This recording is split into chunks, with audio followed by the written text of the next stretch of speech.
Have you ever felt crushed under the weight of trying to be the quote unquote perfect mom? When they were little, we tried to chase the Pinterest perfect life or think about the white picket fence, right? Tried to keep everything clean, homemade meals, and maybe we're always available. But here's the truth, that perfection didn't exist and it doesn't exist now. And for me, it nearly broke me. And it might be breaking you too. And so just remember that perfectionism does not bring peace. In fact, it brings guilt, it brings burnout, and even distance in relationships. So today I want to share 4 truths that set me free and why it's time for you to let go of being this perfect mom. Because, my friends, it is a myth. So let's dive in.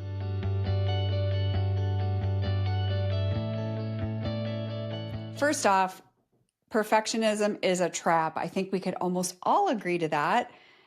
Whether you've been trying to be perfect as a mom or in your career or whatever it is, it doesn't exist, right? I used to think that striving for perfection would make me a better mom.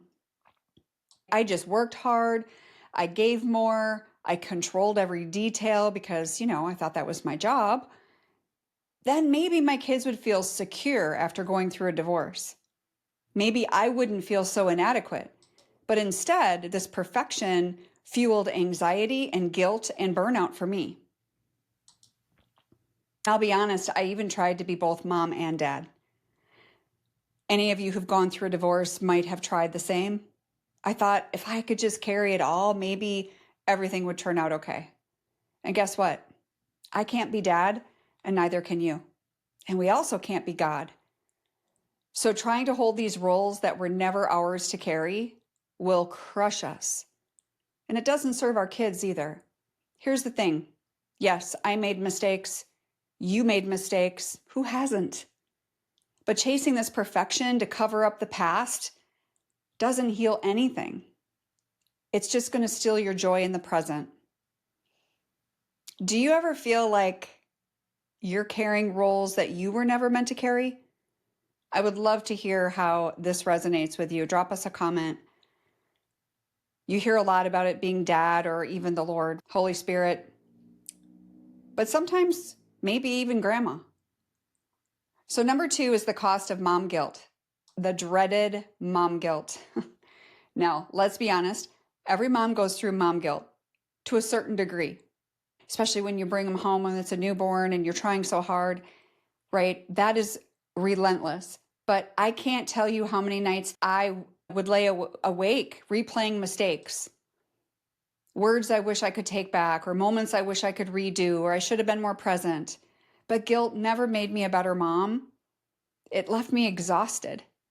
And maybe that's how you feel. Maybe you're thinking back to when your kids were little, but also maybe as a grandma now, and just because you're not in the relationship with your adult child that you had hoped and prayed for, going back in time is not going to solve anything. So no matter how much we wish we could change the past, we can't, but we can choose how we live today. When I started letting go of the guilt, I discovered self-compassion for the first time in my life. And that gave me the space to breathe again, to set some healthier boundaries with other people in my life, and even to start healing other relationships. If you're exhausted from striving for perfection and carrying this dreaded mom guilt, I want to invite you to something life-changing. This will be my last call out, shout out for this Rise Retreat here in 2025 in October 10 and 11 here in Florida. I would love to have you join us. There's still a few spots open. So if you are interested, you definitely need to reach out to us today. You can use the info below, but that is going to be a safe space, the Rise Retreat, where moms like you find strength, peace, and support while you're navigating this hard time with your adult children. Also, if you'd like something personal just with me, we could book a private discovery call. It is not a coaching call. It's for when you are ready to dive into coaching, where you're ready to say, you know what, I need more help. I need more help. How can you help me, Sally? Let's uncover the supports you need to finally breathe again. Number 3 is the myth of the perfect mom. I said earlier it's a myth because it is. And for years, I believed that if I got everything right, my kids would feel loved and secure. But you know what? It's not all up to you. The truth is, it doesn't really build on connection. Perfection actually tries to destroy it. The enemy destroys it, right? It builds walls. It made me feel stressed all the time and never knowing how to relax. And what my kids needed and don't need from you today is a flawless mom. They need a real one. A mom who could say, you know what, I messed up, but I love you. A mom who can laugh at herself.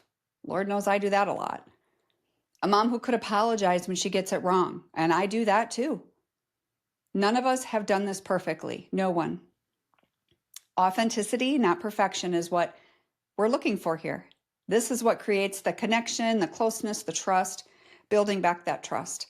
So I want you to think about it. When did your child feel most connected with you? Was it when you were being perfect or when you were being real? And lastly, number 4 is imperfect parenting. Because like I said earlier, quitting perfection gave me freedom. Freedom to stop living in the past and start showing up in the present. Yes, I made mistakes. You did too. We all have. But our mistakes don't define us unless we let them. Being an empowered mom doesn't mean being perfect or flawless. I want you to feel free to laugh again. I want you to feel free to enjoy your own life without walking on eggshells. Free to love your kids and your grandkids without the pressure of being perfect. This is a journey. It means showing up honestly, consistently, and with love, even when it's messy. So if perfectionism, people pleasing, if it's wearing you down, you do not have to live like this. If you're ready to take the first step, I have an Empower Mom quiz. You can find it on my website, but we're going to link it below. It's going to help you discover your unique strengths, and it will help you discover your unique strengths, where you're at, where you might need more support. So I would love to connect with you that way as well. I hope this video blessed you. I'll see you in the next one. God bless.